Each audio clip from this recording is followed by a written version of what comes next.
Après une journée assez pauvre en indicateurs hier, les marchés auront un petit peu plus à se mettre sous la dent aujourd'hui.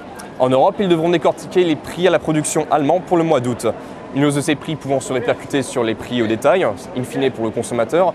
Cet indicateur donnera un premier aperçu de l'inflation allemande. Il est attendu une augmentation de 5,8%, comme c'était le cas au mois de juillet.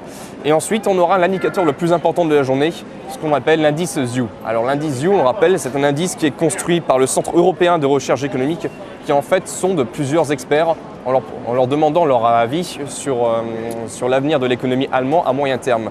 Les experts ont le choix entre 3 réponses: stable, en négatif ou positif.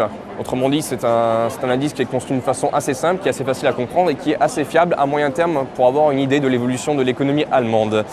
Toutefois, les analystes ne sont pas rassurés. L'indice est en effet attendu à moins 45%, ce qui signifie que la différence entre les experts optimistes et pessimistes est de 45 points. Autrement dit, quasiment un fossé. Et aux États-Unis, on aura un indicateur immobilier pour finir avec le chiffre des nouvelles constructions de logements pour le mois d'août.